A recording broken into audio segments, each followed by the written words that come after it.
Bonjour, je suis Sylvie Nélaton, associée de Christian Becquerot.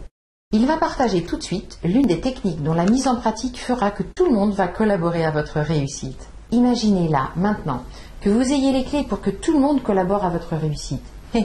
La vie ne serait pas pareille, n'est-ce pas?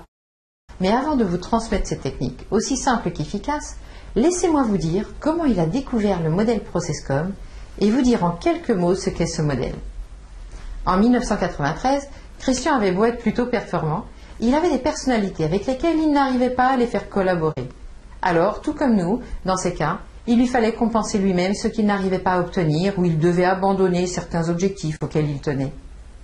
En s'inscrivant à une formation standard ProcessCom, il avait l'espoir d'obtenir de ses interlocuteurs qu'ils collaborent à sa réussite.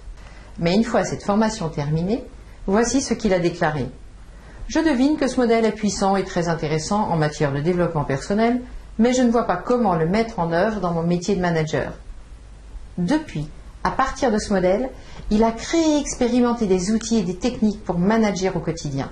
Le but de ces techniques est simple. Faire que tout le monde collabore à votre réussite. Cela va vous procurer plein de ressources pour réussir plus facilement et faire réussir vos collaborateurs.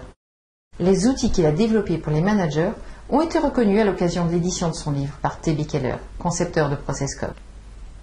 À toi, Christian. Dis-nous comment faire pour que tout le monde collabore à notre réussite. Merci Sylvie. Bonjour.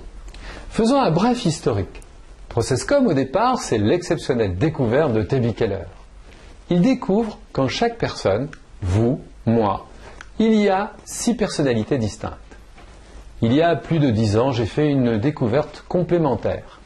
Car, selon notre interlocuteur, l'une de nos 6 personnalités s'active de manière dynamique indépendamment de notre volonté. C'est simple. Quand vous observez que vous avez un type de comportement avec une personne et qu'involontairement vous adoptez un autre comportement avec une autre personne, eh bien vous validez cette découverte. Cette mobilité, simple à observer, gomme toutes les tentatives d'étiquetage de nos interlocuteurs et donne à ce modèle la dimension complexe des relations humaines. Chacune de nos 6 personnalités dispose d'un filtre qui l'amène à regarder certaines choses dans le monde et à ne pas voir les autres. De même, nous entendons certaines choses et pas d'autres. Bref, chacune de nos 6 personnalités crée son monde. Et si vous vous adressez à l'autre dans un monde qui est différent du sien, eh bien vous êtes vu comme un intrus, comme un perturbateur. Et il est évident que les chances de collaboration s'annoncent mal.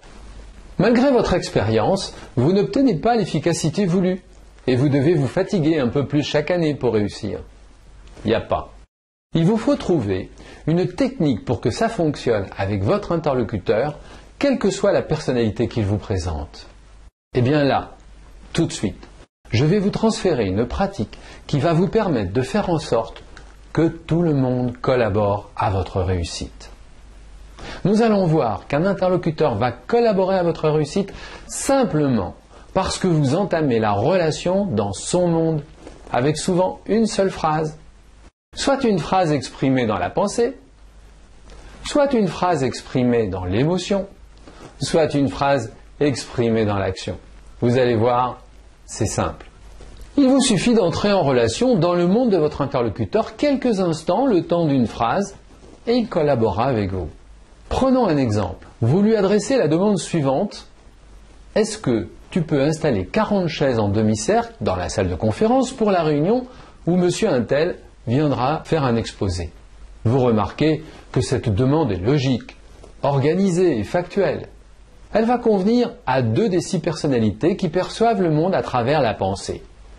Ces personnalités sont appelées travaillomane et persévérant. Si votre interlocuteur vous présente sa personnalité travaillomane ou persévérant, bingo, vous avez gagné. Mais si vous adressez cette demande à une personne qui perçoit le monde à travers l'action, alors vous aurez peu de chances d'obtenir une collaboration. Ces 2 personnalités qui n'entendent que l'action sont appelées rêveurs et promoteurs. Ils vous entendront si vous leur parlez en termes d'action, comme la demande suivante, la même demande. Pour la réunion, mets en place 40 chaises dans la salle de conf et trouve une solution pour installer monsieur untel, invité vedette. Cette fois, cette demande est dans l'action. Mets en place, trouve une solution, etc. Cette demande sera entendue et vous obtiendrez le meilleur niveau de collaboration. Autre cas. Cette fois, votre interlocuteur voit le monde à travers ses émotions. Ni la demande dans la pensée, ni la demande dans l'action n'ont de chance de bien marcher. Votre collaboration avec cette personnalité est donc compromise. Vous vous direz « Mais bon sang, bonsoir, j'ai été clair cependant, c'est impossible de travailler avec ce gars-là. » Pas du tout. Vous n'êtes tout simplement pas dans son monde. Voici la même demande formulée avec une personne qui voit le monde à travers ses émotions. Pour la réunion, ce serait confortable qu'il y ait autant de chaises que de participants. Ils doivent se sentir bien. Ce serait sympa aussi de réserver un bon accueil à monsieur Untel qui vient nous faire un exposé. Cette fois, votre interlocuteur, dans sa personnalité rebelle ou empathique, vous entendra et collaborera à votre réussite. Maintenant, c'est le moment pour vous de mettre en pratique cette technique aussi simple qu'efficace. Choisissez une personne de votre environnement avec qui la collaboration faciliterait votre réussite, ainsi que celle de vos collaborateurs. Écoutez-la, notez quelques-unes de ces phrases et identifiez si elles s'expriment dans la pensée, dans l'émotion ou dans l'action. Essayez avec l'entrée en relation que vous aurez préparée. Si cela ne marche pas, essayez avec une autre. C'est une technique zéro risque. Vous avez droit à 3 essais et il y en a forcément un qui marche. Faites-le. Vous verrez comme c'est facile et efficace.